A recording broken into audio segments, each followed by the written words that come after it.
It is the biggest antitrust suit in 2 decades. On October 20th, the Department of Justice, DOJ, alleged that Google ties up phone makers, networks, and browsers in deals that make it the default search engine. The department says this harms consumers, who are deprived of alternatives. The arrangement is sustained by Google's dominance of search, which, because of a global market share of roughly 90%, generates the advertising profits that pay for the deals. See article. The DOJ has not yet said what remedy it wants, but it could force Google and its parent, Alphabet, to change how they structure their business. Don't hold your breath, though. Google dismisses the suit as nonsense, so the case could drag on for years.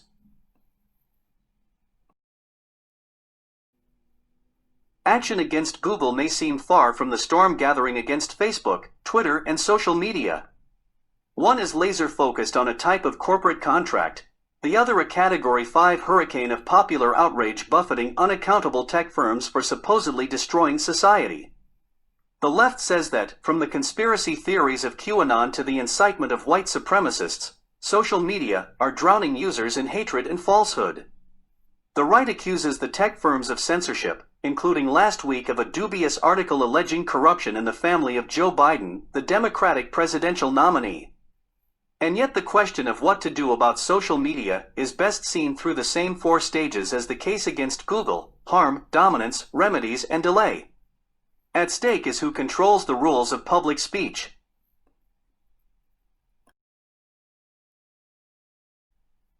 A tenth of Americans think social media are beneficial, almost 2/3 that they cause harm. Since February, YouTube has identified over 200,000 dangerous or misleading videos on COVID-19. Before the vote in 2016, 110M 130M adult Americans saw fake news. In Myanmar, Facebook has been used to incite genocidal attacks against the Rohingyas, a Muslim minority. See article. Last week, Samuel Paty, a teacher in France who used cartoons of the Prophet Muhammad to talk about free speech, was murdered after a social media campaign against him. See obituary. The killer tweeted an image of Mr. Paty's severed head, lying in the street. The tech firms' shifting attempts to sterilize this cesspool mean that a handful of unelected executives are setting the boundaries of free speech. See briefing. True, radio and TV share the responsibility for misinformation, and Republican claims of bias are unproven. Right-wing sources often top lists of the most popular items on Facebook and Twitter. But pressure is growing on the tech firms to restrict ever more material. In America, the right fears that, urged on by a Democratic White House, Congress, and their own employees, the firm's bosses will follow left-leaning definitions of what is acceptable. Contrast that with the First Amendment's broad license to cause offense. Elsewhere, governments have also used social media companies to go beyond the law, often without public debate. In London, the Metropolitan Police requests that they take down legal but troubling posts. In June, France's Constitutional Council struck down a deal between the government and the tech companies because it curbed free speech, an initiative that is sure to be revisited after Mr. Paty's murder. Citing Western precedents, more authoritarian governments in countries such as Singapore expect the tech firms to restrict fake news, potentially including irksome criticism from opponents.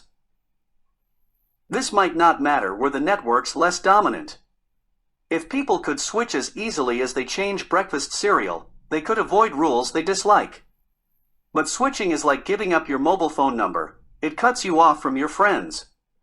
Social networks have also become so central to distributing news and opinion that they are, says Mark Zuckerberg, Facebook's founder, a town square. If you want to be part of the conversation, you have no choice but to be there, soapbox in hand.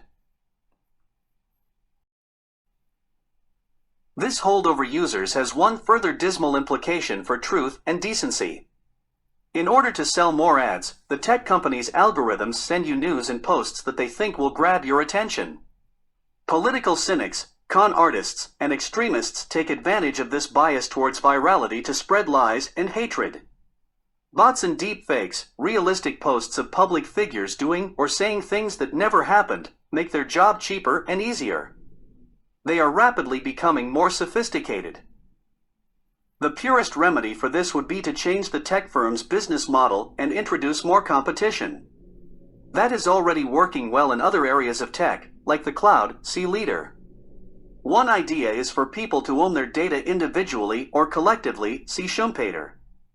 The social networks would become utilities paid a flat fee, while people or collectives earned the rent from advertisers and set the parameters for what was served up to them. At a stroke that would align the gains from advertising with the burden upon the people being advertised to. If users could port their data to another network, the tech firms would have to compete to provide a good service.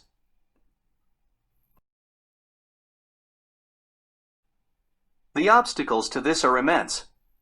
The tech firm's value would tumble by hundreds of billions of dollars.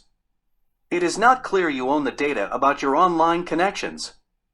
You could not migrate to a new network without losing the friends who stayed behind unless the platforms were interoperable, as mobile phone networks are. Perhaps the authorities could impose less sweeping remedies, such as giving users the right to choose feeds set by a neutral rule, not an attention-grabbing algorithm. The keys to the hype house. Such ideas cannot be implemented quickly, but societies need solutions today.